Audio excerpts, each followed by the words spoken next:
Welcome, fellow Golden speakers. It's nice to be here. It's Tuesday evening. We're at our 7:45 start time. Every Tuesday evening we're here at the Hy-Vee Club Room on the west side of the store, ready to have good times and to grow and enjoy our camaraderie with each other. Tonight, one reminder is that next week we do have our division director and our area director coming and attending here. So we really want to make sure whatever we've got going, we want to clear so we can be here next week. So it'll be fun. We can meet them and talk to them. With that, I think I'm going to go ahead and introduce our Toastmaster for the evening. Now here's the opportunity to practice the clapping that we know. Let's warmly welcome Dan.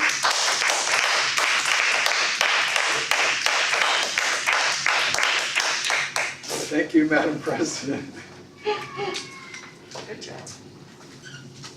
Tonight, the theme of our meeting is overcoming challenges. We've got a nice quote here on our agenda.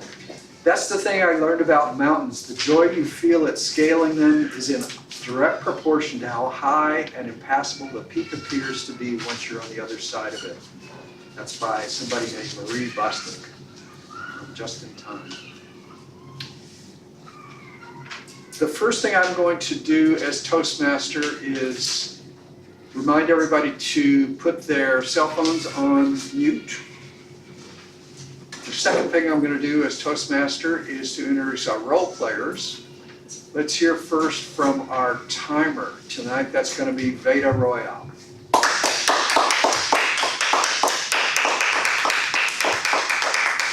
Good evening.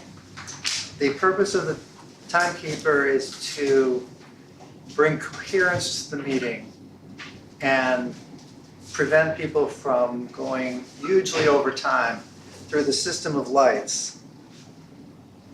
The green is the first light, and it comes on with the speeches at 4, 4 and 5 and 6, or 5, 6 and 7, depending on the length of the speeches. And on the table topics, the green comes on at 1 minute, then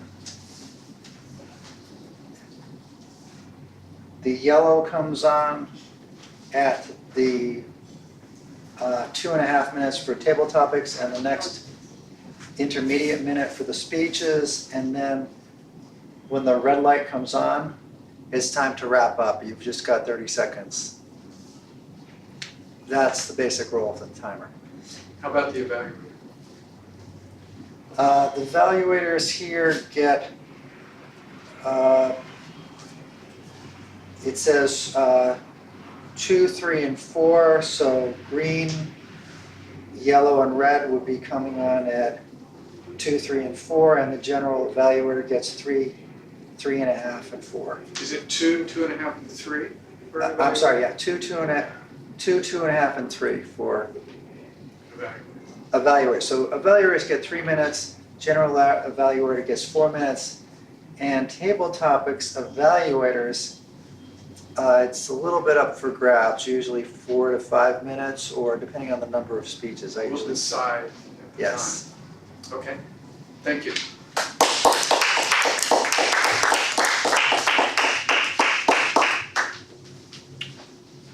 Now, after all that practicality, I'd like to move towards something that's a little more esoteric by introducing our grammarian for the night, Peter Armstrong.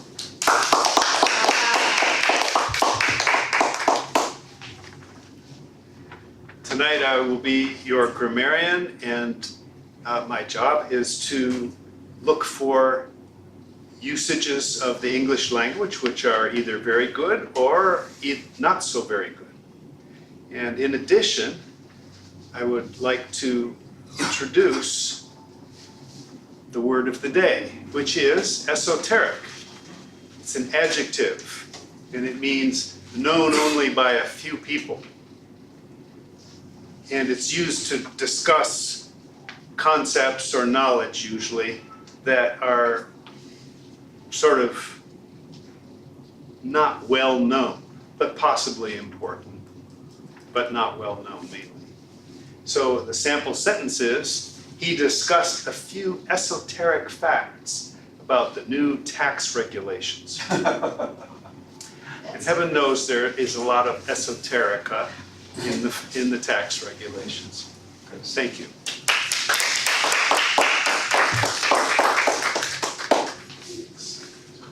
Our next role player is our counter. Tonight that is Jean Symington Craig. Jean, come give us an explanation of your role. Thank you. Thank you.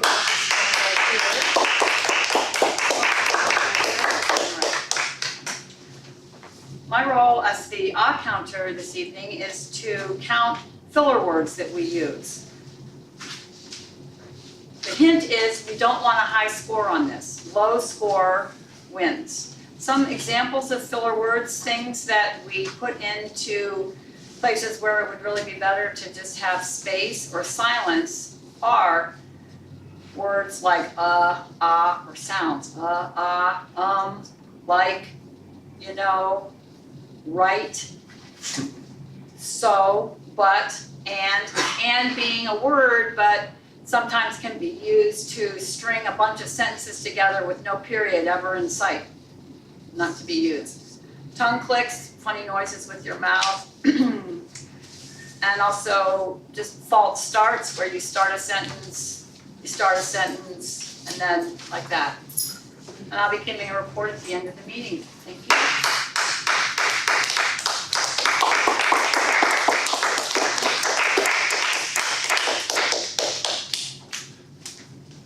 Later in the meeting, we're going to hear from our general evaluator. That's going to be Janet Everson tonight. We'll also hear from Hudaifa, who's going to be the joke master tonight. We look forward to those roles. Now it's time for us to begin the meeting proper. We do that with our prepared speeches. Tonight we have one speech. Carmen's going to give an icebreaker, her first project in her Pathways, which is an exciting thing, where a lot of us are going to be doing that soon. Her evaluator tonight is me, so I'll just stay up here and keep going. I'll give you a short introduction of Carmen, then I'll read the purpose statement from her project. Carmen is a biology major. She's also a laboratory clinical technologist. She's been living in Fairfield since April of last year. She moved here for that job.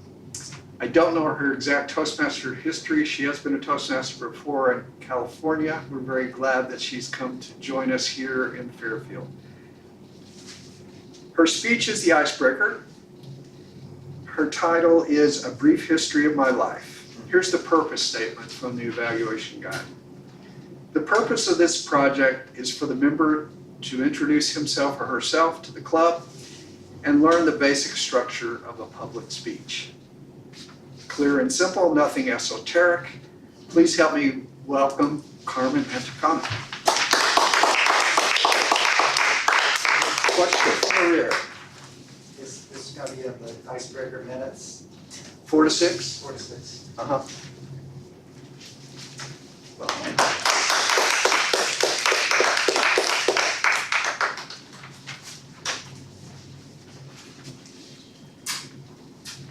Good evening, fellow Toastmasters. As you may already know, my name is Carmen Anticona. I was born in Lima, Peru. I am the youngest of 4 siblings. And I have good memories about my childhood, which was not too long ago. For example, I remember visiting many different places in Peru with my parents. And also I remember to sleep with 1, 2, or maybe 3 cats in my bed every single night. After finishing high school when I was 16 years old, I had to decide what to do with my life. You know, at that age, it's kind of hard, and all I wanted to do was just to have a long vacation after such a long period of studying in high school. So I decided to take some classes in travel, English, tourism, so I could pass those classes easily. And I could travel around the world and have fun all the time. After a couple of maybe 2 or 3 years, I realized what I wanted to do with my life. Finally. And I was always concerned with nature, with environment, with ecology, so I wanted to be an ecologist. But there was a little bit problem. At that time, there was no university in Peru that had that major. I was looking for one, there was none. So that's why I came to the United States. Shortly after coming here, and I went straight to California because my family was there, I realized that in order to come here, you need to know the language, you need to study hard, and you have to work very, very hard. So that's why I was taking classes, ESL classes, English as a second language, in a community college, and also I was taking some classes because I never give up to be a biologist or to be an ecologist here. I was taking transfer classes to go to the university, but at the same time I have to work. So I was working in a restaurant in California where I met my ex-husband, I got married, and I have one son. After graduating from biology, which was a major milestone in my life,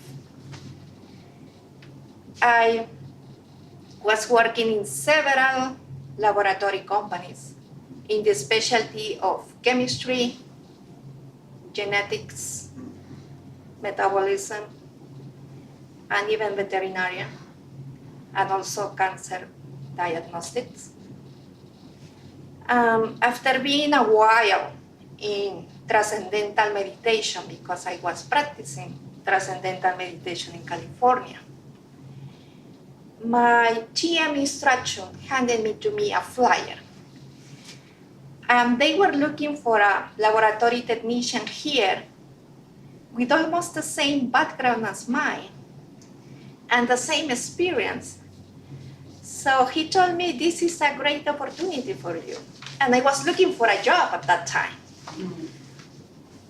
And I was kind of excited, but at the same time, I remember he told me, this is gonna be a big change in your life. And he didn't say it once. He didn't say it twice. He said it 3 or 4 times before making the decision. So I didn't realize how many times it was maybe so much big deal for him. But I said, I'm looking for a job, so I'm gonna go to Iowa. And he was right. It was a big change in my life, because coming from a big city to a small town, there are so many different things. But at the same time, the people here in Fairfield is very approachable and very, they welcome you. It's like being part of your family and being with nature all the time, every single day. It's such a blessing. So for that reason, Transcendental Meditation has not only given me inner peace, he has given me the opportunity to have more relationships in my life, to know more people like you, and at the same time, to have a wonderful job here, which I'm contributing to the other people and trying to change the food system. That's it.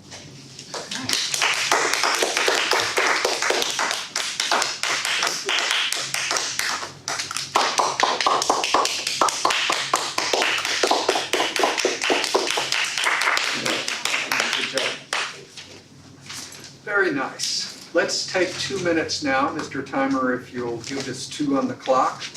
Take your forms and write an evaluation for Carmen. I believe that's 2 minutes. Tonight we just have the one speaker, so we don't have to vote, but Mr. Timer, did our speaker qualify? Yes, our speaker qualified. Very good. We're going to move on to the next phase of the meeting, the evaluation section, and to run that section, I'm going to invite Janet Evertson up as general evaluator.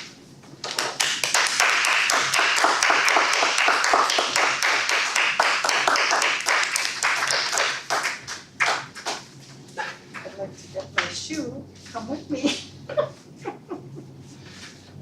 That's important. It is, it's cold on that floor.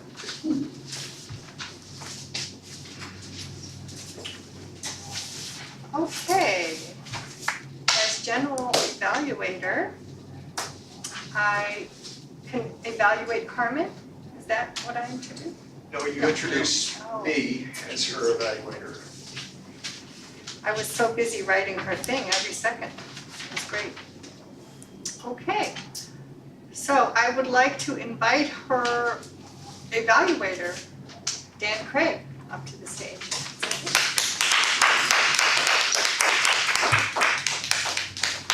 What a surprise.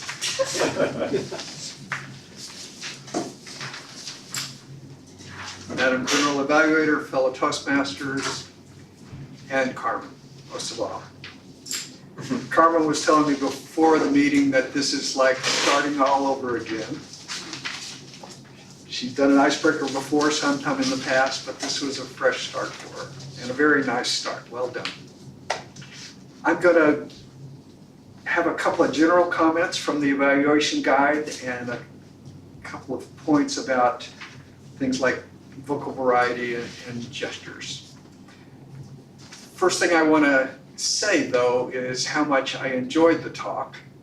We have gotten to know Carmen some over the time that we've been together, but it's nice to hear somebody say, I grew up in Peru, I went to school for this, I came to the US because it's also very interesting to know that about somebody. In the guide it asked me, what did she excel at? And I thought the strongest part of Carmen's talk was telling her stories in a simple and engaging manner. She was comfortable in front of the audience.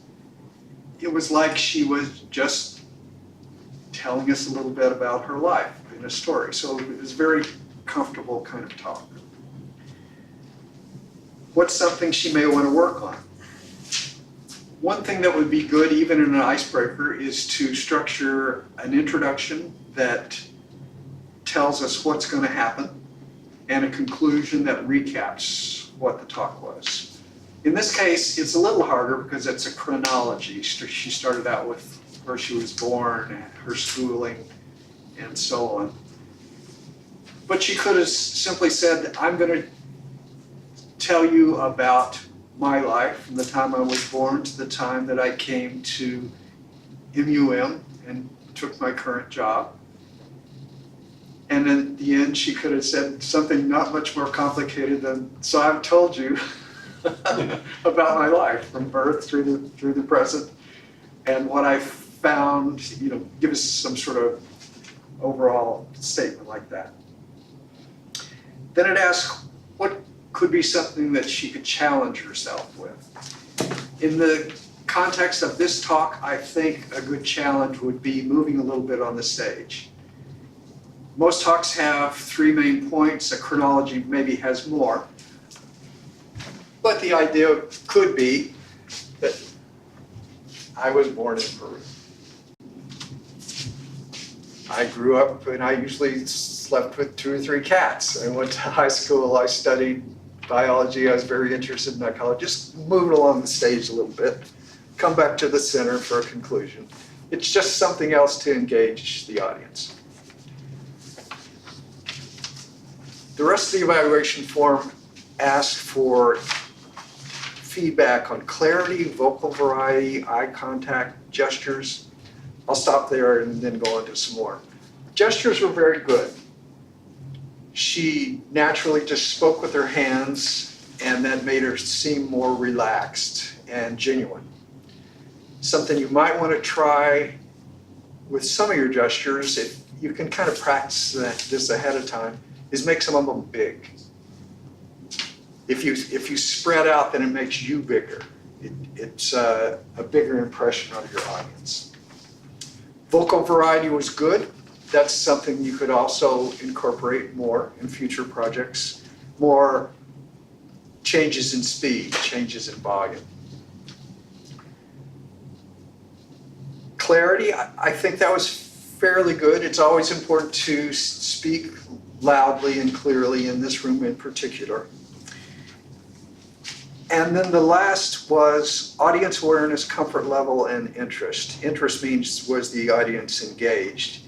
And Carmen did very well on those points. Madam General Evaluator.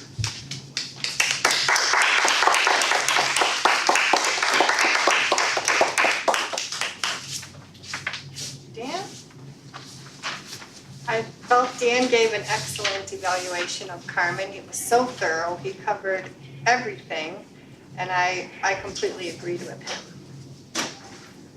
about enjoying it and it being very interesting and so smoothly delivered. Until the end, and this is something I often do too, where I start to get a little more nervous and I start to lose energy and trail off a little bit. Like the last sentence I didn't understand, but anyway. Back to Dan, who just was fabulous. I can't think. You'll do that later. We're gonna do your What evaluation. am I doing? You're just actually, now you're calling up.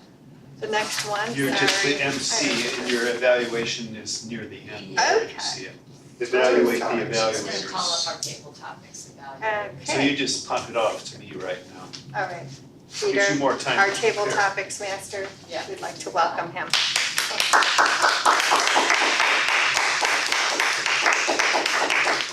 Thank you.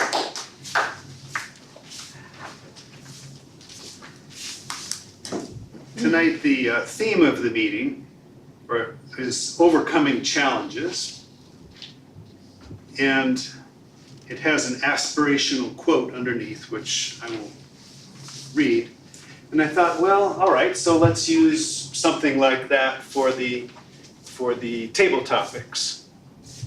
And I came up, or found more correctly, a number of possible topics. They aren't quite as, the topics that I found and chose are not the huge aspirational things, such as go with the original quote about climbing the tall mountain and the exhilaration after having done all of that.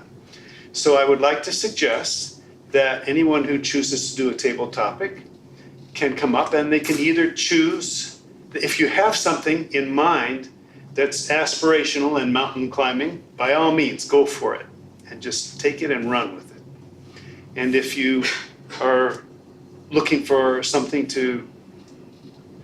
for a topic pre-supplied, feel free to take one of these things from the table. So you get to make your own decision. Yes, Jean. Oh, you want to give a talk right now? Okay.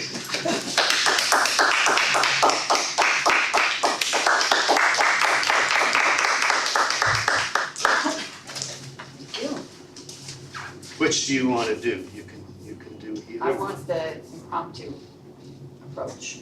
Okay. In other words, you want to go for it. Yep, yeah, I'll even let you pick one for me, Oh, all right. pick a good one. Well, I have no idea whether it's good or not, but there it Okay, is. there it I is. would have felt better if you'd picked it. Well, I haven't looked at it yet, do you want me It's to? up to you. All right, good. Thank you very much, Mr. Table Topics. Sir?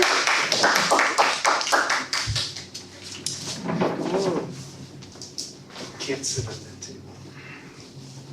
Fellow Toastmasters, viewers at home, why is it that the people we love are so good at pushing our buttons?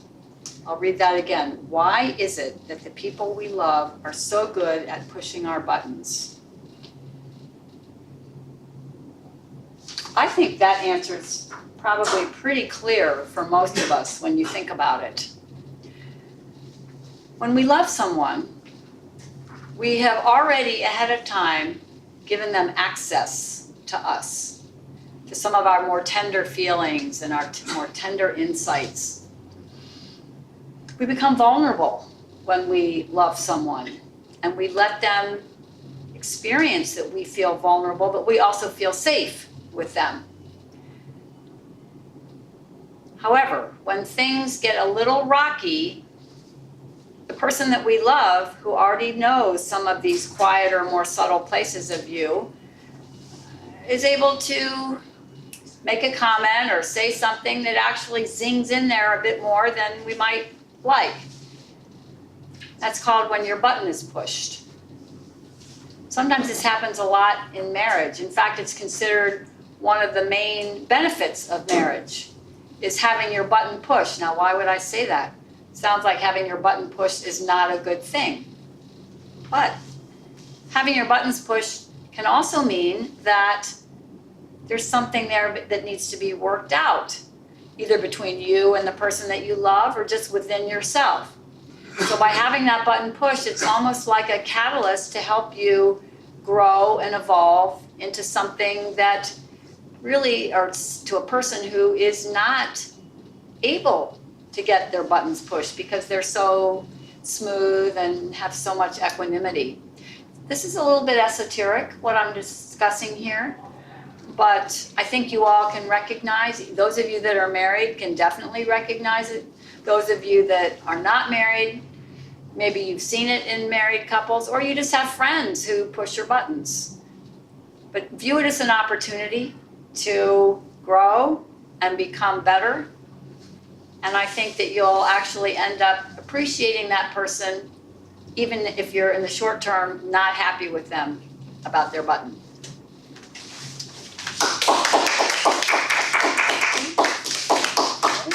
Jean, thank you very much for demonstrating to us the benefits, or how to use something to overcome the challenges that we may run into. So, do we have any further volunteers? I'm an evaluator, can I do it? You can, and someone else can evaluate you. Who's that someone gonna be? I don't know. Yes, that's That's me. a piece of paper. I got pen, That's okay. It's all about All you. right. You have a form there. Here. Point of order, I think, Peter, you should be reading the questions if people choose them, otherwise they're using up their time. Okay, I can do that. All right. Sure. All right.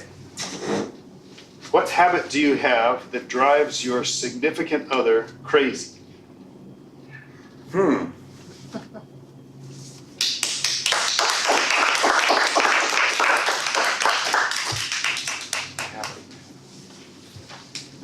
I play golf. It's a habit. Anybody here play golf? Right. You become overwhelmed by the wanting to play golf. You know, you get up in the morning, you grab your golf clubs, you run out the door. You don't even bother to notice that there's somebody else in the room or the house, because all you can think is about your golf game. And then you go out and you play golf. Now, what's worse is when you come home after you've played golf. because you're thinking about, those stupid shots that you made, or how, you putted the ball and it almost went in the hole, but there are some greens that have kind of a slope on it. So you putt the ball and the ball goes up and around, just misses the hole, and it goes way back down here off the green.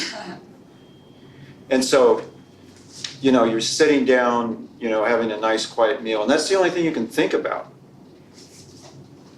What is that? Green. Green. You just put the red on. I don't know. Sorry. I was confused. And you have your golf clubs, and you have to clean them. So you bring them into the house and you put them in the sink, and you have to kind of scrape all the dirt and the grass off. And then you put the clubs back in the bag, and then the bag ends up sitting in the living room or in the bathroom somewhere. And there's some famous quotes from many, many golfers, but my mother probably had the best thing, because both my mother and father play golf. And I probably, for her sanity, I don't think I should probably say what that is. Men! That was the golf. Men! Oh,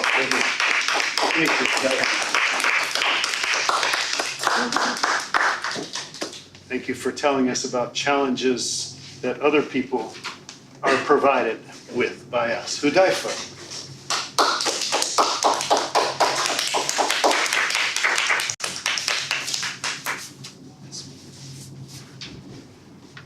For an alcoholic, one drink is too many, and 1,000 drinks is never enough. Does this logic apply to other areas of life as well? Again? So for an alcoholic, which is someone who can't stop drinking alcohol, beer, wine, and so forth. So for such a person, one drink is too many, because he'll want always another drink. So he shouldn't even have the one. One drink is too many, and 1,000 drinks is never enough. Does this logic apply to any other areas of life as well?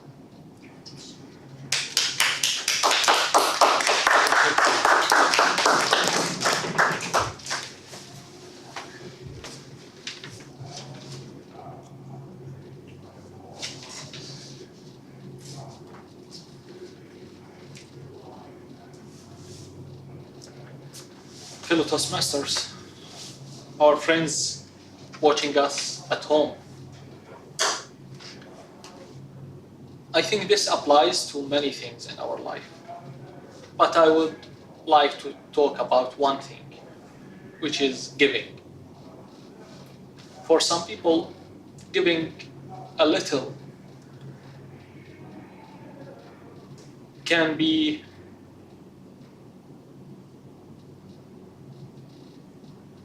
enough from them.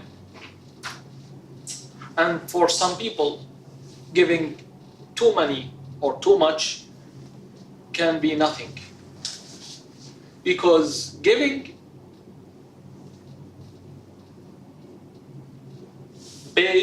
is based on two things. The first one, the person who gives, his status, his level. If he gives, or if she gives, or if they give goods, money, love, so we have to consider this person or this side. The second part is the person who receives this gift. If this person actually needs, or he just asks for more. So for many people, when they give, even if it's a small piece, even if it's small amount of money, but they give a huge amount with love, with that piece. For some people, when they give a huge amount of money or goods, they give only a little amount of love. So when you look to the other side, you have to consider what the other side needs. If it's little amount of love, or they do not care about love, they need the good or the money, or if they look for the love, not for the money. Thank you. Thank you. Art.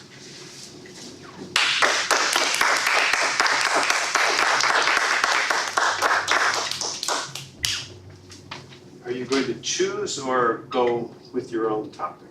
I'll go with my own topic. All right. Good evening, fellow Toastmasters.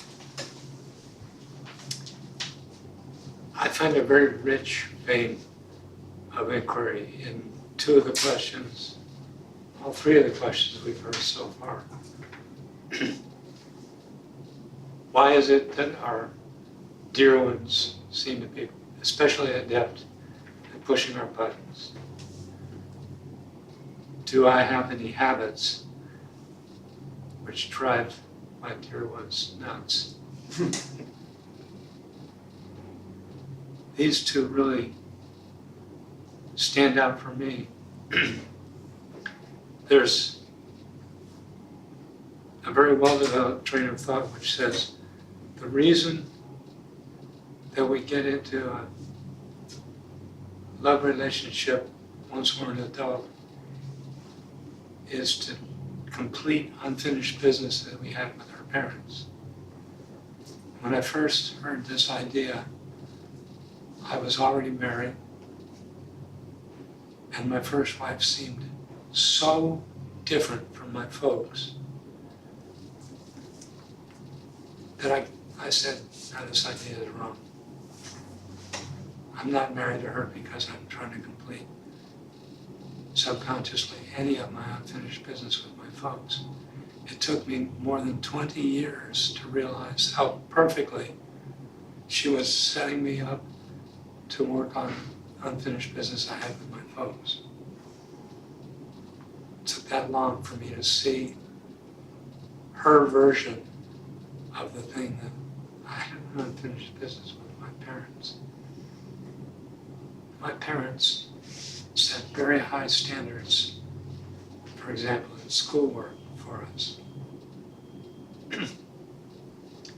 If I brought home B's, the question was, where did you come up short? Why not an A? I don't recall ever hearing an unadorned sentence of praise. That was a fabulous job. You didn't get a good semester. It was always couched in, you could have done a little better. And what I made up for myself out of that was, you're not enough. You're not good enough. And it took me 20 years to discover how my wife managed to push that button all the time. I, on the other hand, had habits which absolutely corroded the relationship and eventually drove her out of my life. And it took me a couple of years to realize what I had done.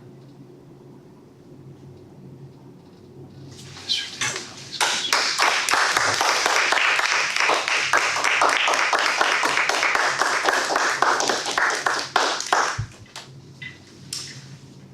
We have time for one or two more. Carmen.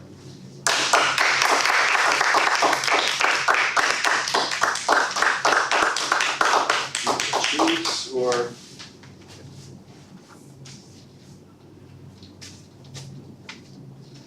I'll read it and then you can have it back if you like. What do you think is the best way to break a bad habit? How can we overcome that obstacle?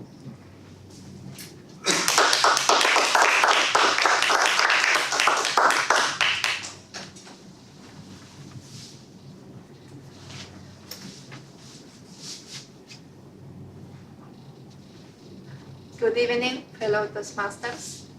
I think the best way to break a bad habit is to replace it with a good one. At the same time, you have to realize that you need to practice, practice, and practice, because the bad habit is just in your unconscious. So whenever you are doing the good habit, it's not gonna come easily. You are gonna have a lot of effort to do it. And sometimes you just try to think before acting. For example, if you try to quit smoking, you need to replace it with a good habit. Some people say that you can replace it, instead of smoke, you can drink Coke. And some people did that actually. But at the end, of course, drinking Coke, it could be a habit, but it's not as much as bad, but it's still a little bit bad. So I think you need to have the perseverance to choose that whatever is going to be your good habit is not going to give you in a whole circle again. You have to change your mind and be commitment to that position that you are going to change for good, not for bad. And you are not going to repeat the same mistakes as before. And that require practice, and that require a lot of effort.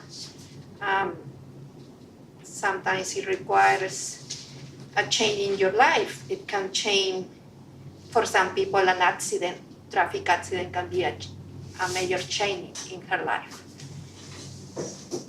I think that's what it means. A major change in your life is gonna make you feel a better person.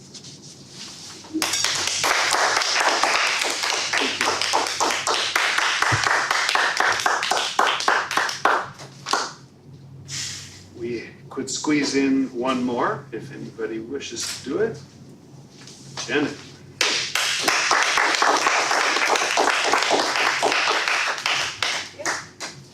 I could pick my own.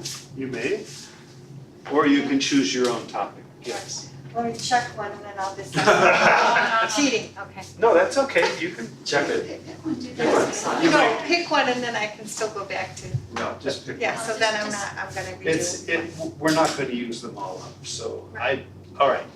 He made that a rule tonight, No. and you don't like it. Oh, I want you to exercise the impromptu muscle. Yeah, come on. I don't know, his are scary. These are scary. Okay, this one's all right. Peter. Yeah, what do you do? Go for it. Here's an obstacle. Is the war on drugs a winnable war?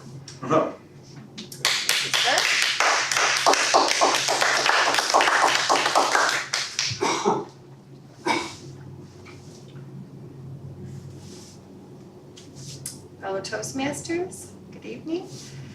I would like to address the topic of the winnable war on drugs. I do feel it's winnable, it's got to be.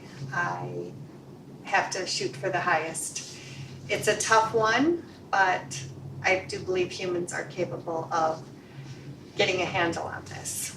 There's probably a need for a lot of programs to help with that, and that would be worth focusing on, because the drugs are taking our society down, and our youth are being severely injured by it and thwarted in all of their potential greatness by the use of drugs. So I think it's a very important subject, and I would like to say and believe in the human spirit that it is winnable, and with everybody helping each other and education, support, reaching out, different programs, it's definitely winnable, and it's of the utmost importance, especially for our precious youth.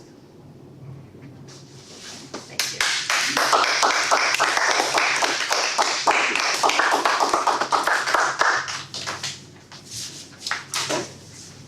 you. I'd like to thank all the Table Topics speakers who participated tonight. And at this time, I would offer to everybody to take out the little piece of, we need to get that, thank you. I would now ask our timer, Veda, to tell us which Table Topics speaker is qualified. To simplify it, everyone except Mr. Art qualified. Everyone except Mr. Art. So the people who qualified were Jean, Dee, Hudaifa, Carmen, and Janet. All right, and so now you can take out your ballots and we'll collect them. And at this time, I would like to invite our Table Topics evaluator, Dee Stouffer, to come up and evaluate the Table Topics.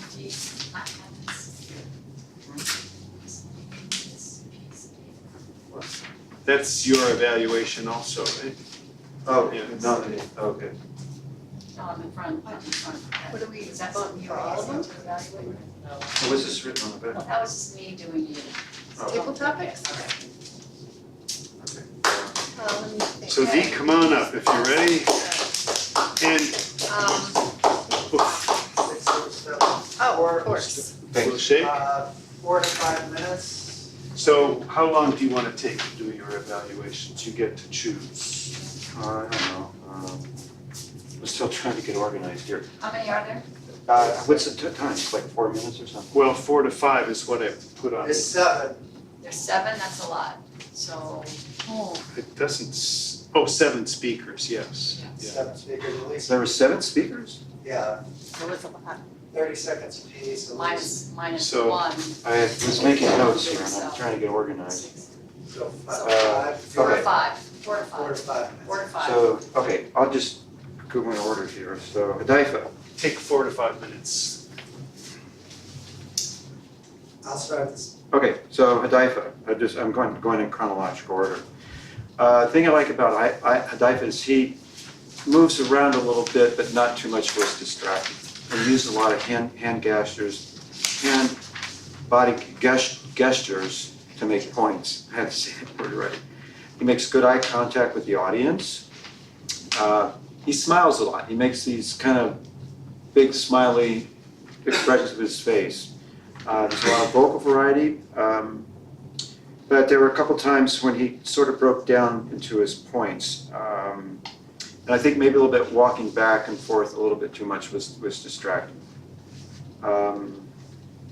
And he generalized it into his whole life. He related it back to his life in general. Art.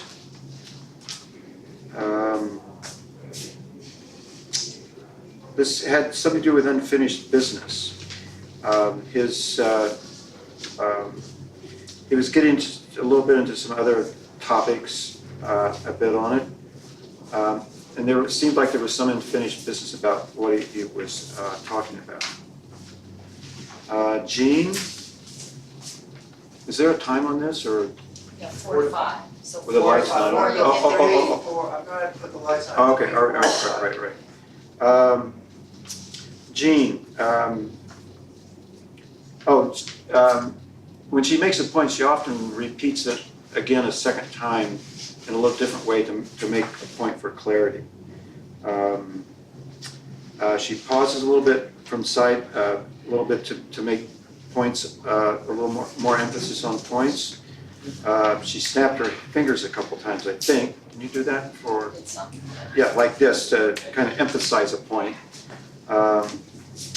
And very clear. Good eye contact with the audience. Carmen, I see Carmen thinking a little bit before she actually speaks, right? That may be because of a language problem, or that may be because she's thinking, right? I don't know. And it's a good habit. good hand gestures. She makes good eye contact with the audience. She kind of moves a little bit back and forth, swaying, which is, it's okay, but I found it maybe a little bit distracting sometimes. Janet. I haven't done Janet yet. I'm kind of going through this quickly. Janet makes really good eye contact with the audience, but she tends to just stand in one spot and not move. And her hands were in her pocket, I think, a little bit, if I'm remembering correctly. However, there was a clear ending to her talk. I'm kind of trying to remember what it was now, but she kind of wrapped things up very well, I think, at the end. And is that all? Am I missing somebody? Who was after me? Huh? Art, I did art, right? Oh, no, I You was did last, art. I was You were, last, yeah. Jen was last. And I already did you, right? So that's all? Yeah. Did you do Jean? Yeah, you did, I yeah. did Jean, Jean. So yeah. then Jean, you should do Oh, I should do D. D. Me. Okay. Yeah. All right, well, real quick. So do you have my phone, or do I have my phone? Okay, here, I have my phone.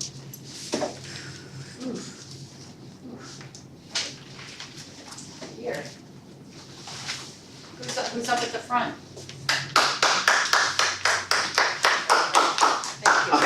Thank you. Well, you were, but then you disappeared. Oh, yeah. Okay.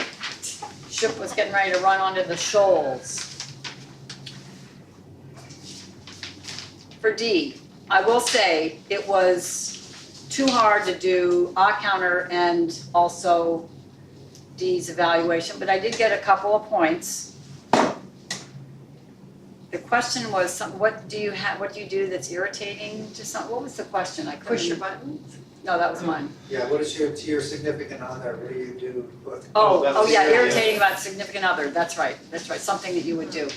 Okay, well, he did kind of bicep that a little bit, see, I should be writing my stuff down. But I love that he just really went for it, got very animated about his love of golf.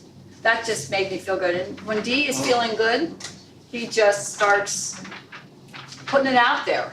I'm not a golf player, but I thought maybe I should go check it out. It was good. So he had a whole enthusiasm there about golf. I did get a little lost right at the end about something about his mother and his father both played golf. I understood that. And then the mom's comment, and then and it looked like it was building up to something dramatic, and then he says men. And of course, that would have been something I really would have been interested in, because maybe the mom was blaming men, and I always like to get into that kind of discussion. So often the case is true. But I missed it. I missed what that was. So my suggestion to D would be, if you're going to transition from one to another, make sure the transition clearly links the one piece with the other piece. Let me explain. No, okay, that's a little bit tongue in cheek, but that's my evaluation for D. And who is doing this? Are you doing it? No, are you doing it? The next, I think I take over from D and turn it back Hand to. it back over to Janet. Mhm. Okay, so thank you. Thank you. All right. Perhaps D's mother was saying that a man invented golf. Oh, exactly. See, I wasn't clear. I said perhaps. I And now I'd like to introduce our general evaluator. That's fine.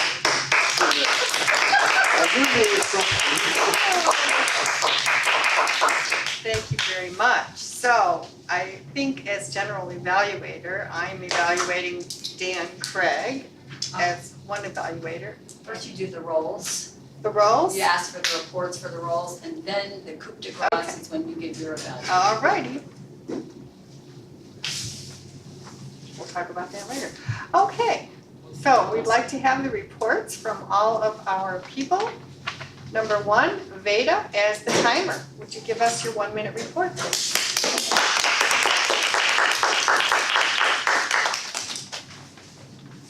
Carmen qualified with her speech at 6 minutes and 10 seconds. Dan's evaluation, I believe that I incorrectly looked at the general evaluator and I gave him 3 to 4 minutes instead of 2 to 3 minutes. So under those circumstances, he qualified at 4 minutes and 20 seconds. Sorry for that faux pas. In the topics, Jean used 20 seconds for her question, but still came in just about 2.5 minutes. And that's why we switched the regime to having Peter ask the questions, because I started the time over, but she still qualified. D qualified at 2 minutes. Hodaifa, 2 minutes, 25 seconds. Art was at 2 minutes and 50 seconds. Carmen was at 2 minutes and 15 seconds. Janet was at 1 minute, 20 seconds. And then in the evaluation that we said to be 3, 4, and 5, we ended up using 4 minutes for D and about 1.5 minutes for Jean. And that is my report for this evening. Udaifa pointed out that we haven't voted for best evaluator. Both evaluators qualified, David? I didn't really. You didn't I used qualify? way too much time. Oh, okay, so we don't have to vote because we just have to, okay. Thank you. Right, okay. And next, I'd like to invite up Peter Armstrong for a 2-minute report for the grammarian.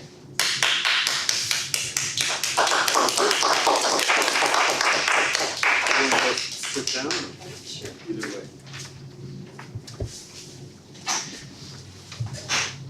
My job as grammarian was to pick up on various things that we all said, and not to get too esoteric about it, I'll just go ahead and begin. Our first speaker was Carmen, and Carmen, I have one grammatical thing I heard, English grammar, but only one, and that was people here, and then you use the word is after people. People here is very, but people is a noun that refers to a number of people, it's more than one. So people is inherent. So we would say people are always doing things, or people are, so you can just think of that in that way. And then I liked the use of language where you said the phrase later on, trying to change the food system. That's a big goal, and I wish you good luck with that and Godspeed. Jean, first of all, used the word of the day and gets an extra point for that, and convinced us that having our buttons pushed is a benefit. D, I play golf. It's a habit. I liked it. Hudaifa, I liked that you distinguish between the gift and what comes along with the gift as kind of an energy or a feeling of either love or indifference or whatever, and distinguishing that there are really two components there, even though only one of the components is tangible. Art, of course, you spoke with the business, the unfinished business that we have with our parents. And we do. Carmen again in table topics. How to replace bad habits, start a new habit, and practice, practice, practice. Good use of the language. And Janet, I liked your optimism in the winnable war on drugs. So thank you all for a good table topic session. And now I give it back to Janet. now I'd like to invite up our greeter and joke master, Hudaifa. Oh, our counter is in there. Sorry about that. Jean Symington Craig. Let's stand here. Let's hear Okay, it. all right. I'm gonna run through, just give names and counts.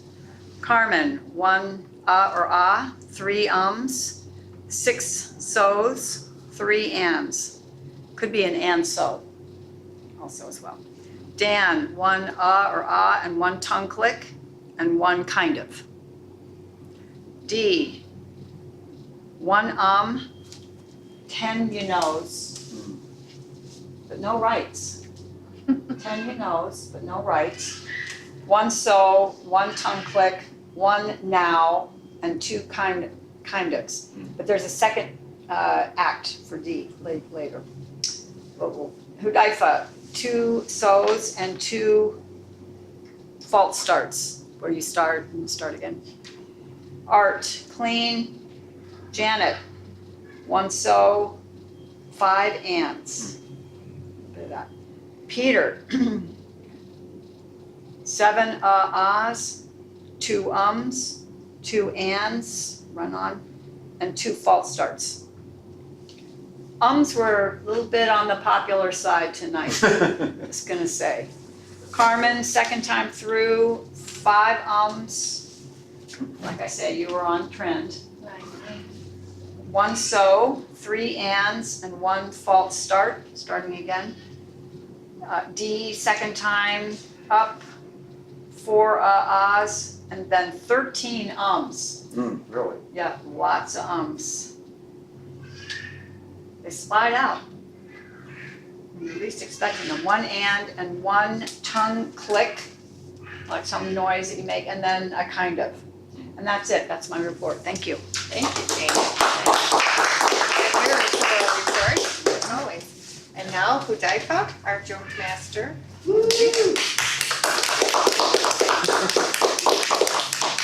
Welcome back. No. No? Yes. Okay. A golfer, maybe with a blue shirt, playing around No. of golf.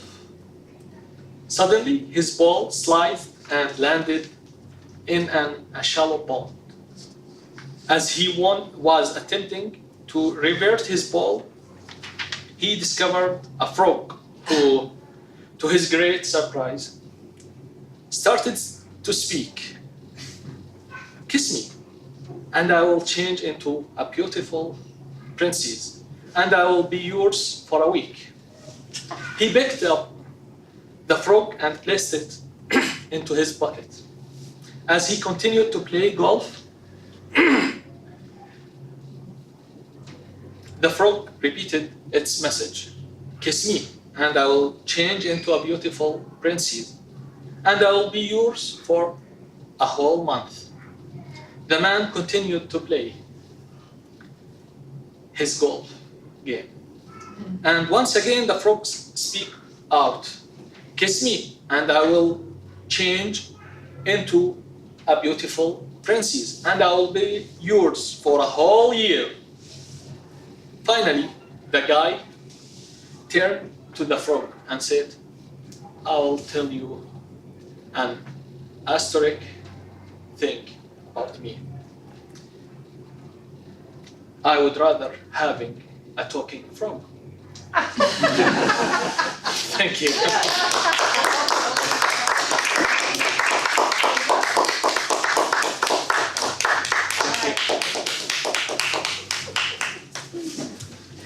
Well, that was an excellent joke. That's great.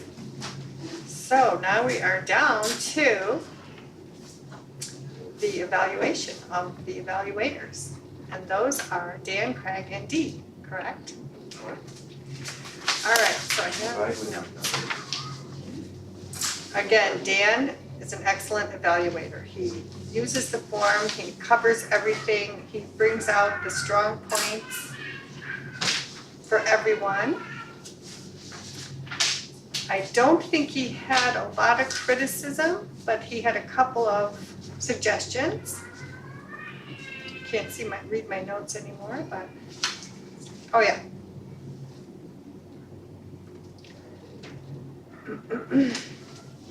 The good suggestion I liked was his big hand gestures.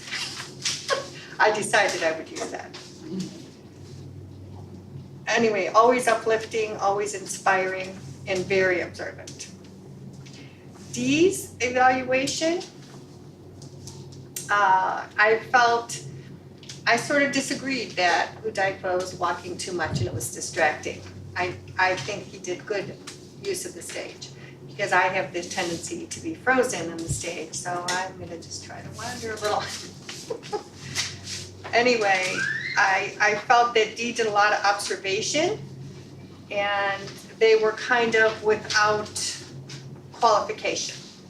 This happened, they did this, this, and this, but whether that was a good thing or not, sometimes we weren't really sure.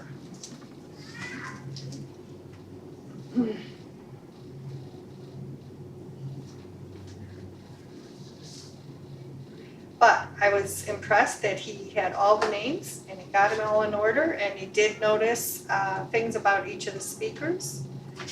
And as a first try with that, I think he did a pretty good job. Thank you, everyone.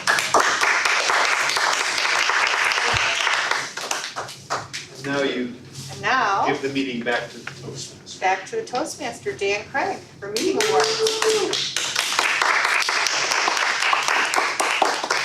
Thank you, Madam General Evaluator. We're running a little late. We'll go quickly here. Our obvious best speaker tonight was Carmen. Yay! Very nice job. Our best table topics tonight was Jean. And she's going to come up and be the president also. After I congratulate her as table topics, then she's going to become president. Okay. I didn't even vote for myself either. Okay.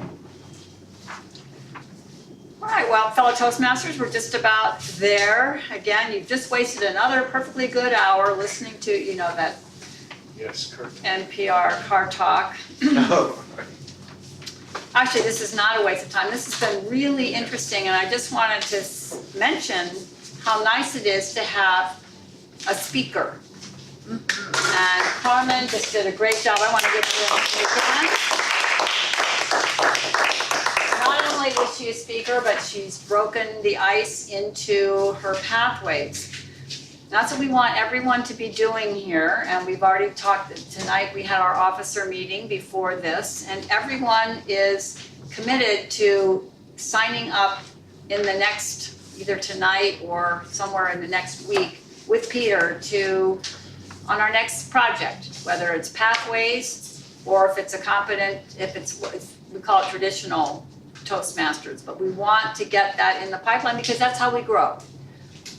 We're here to grow, and if we're not, we're just treading water, and that's no fun. I did want to ask one thing, or a couple things. On the introduction, as we do these pathways, does it make sense for the evaluator who's reading the introduction to say the name of the path that the person is on? So for example, if Carmen, what path are you on? It's innovative pathway. Which one is it? Innovative. Oh, innovative. Innovative, yeah. Innovative, okay, innovative. Innovative what? Is it innovative? Innovative pathway, that's That's what it's called? Innovative planning. Planning, planning. innovative planning. So I personally would like to see, as we switch over to pathways and we're giving our introductions, is that the person include in their introduction so the audience can know what pathway the person is on. I'm kind of intrigued to know. Now I know she's got. And that'll be on the agenda, General. It is on the agenda in Is it? fine print. In We fine still- print. I'm a little confused. We still use the Wow. book as, The pathways is online, so we need to have some, pathways is online. We'll talk about this afterwards, okay? This is traditional pathways, it's in the book.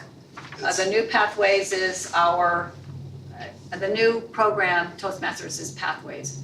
So we always know that when we are doing traditional Toastmasters that we're mentioning what manual the person's working from, the project name, and then the title that the person has chosen for their particular speech. I think with the Pathways, we need to just also include what the path is, maybe what level. Do we say what level they're on? Is that part of it? That isn't, yes, it is there. Well, there's a 1 after innovative planning, so that's probably level 1. Yeah, level 1. So that's again, letting us know where the person is. Yes, Steve? Clarification, so I'm on project 4, that's the same in Pathways as is here? No, It's different? No, very different. It's different now, So- so forget yeah. about this. That's No, no, you competent could- communicator. Yeah. We'll talk. Yeah, Okay, we'll talk later. Yeah. Okay, so let's go ahead and get that information filled in when we do that. And then also just Carmen, I'm sure tonight with her milk and cookies is gonna want to read these evaluations and be able to know who wrote which lovely words to her. So please be sure to put your name on the evaluation before you give it to her. So if she wants to follow up and ask anything separately, question about something that you said, she knows who gave her that comment.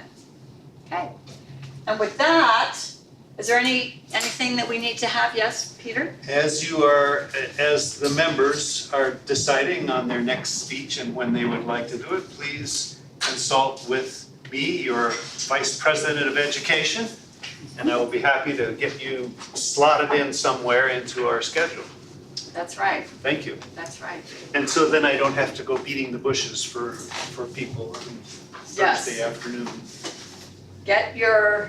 Schedule your talks with Peter now. It's, time is of the essence, and I think we have one already for next week. Who is doing that? Hudaifa and Janet. So we have 2 for next week already. Okay. See, it's filling up. If you don't schedule with Peter, you're gonna lose your spot. The main thing was that our last speech by a member was 2 months ago. Yeah. And who gave that speech? Gee. Yes. Excuse us while we pat you on the back. Yeah, so we've been a little light It's not in terms of our progress on our prepared material. So that, we wanna change that so that we can all enjoy watching each other grow. With that then, I'm going to just say that I've had a good time here. This has been a great meeting. Let's go ahead and adjourn the meeting. Be sure to stay and help our Sergeant at Arms. This is a group effort to get cleaned up here. We have 1 space now, so it has to be very tight and concise. But I'm gonna now adjourn the meeting. Thanks for coming. We'll see you next week. Okay.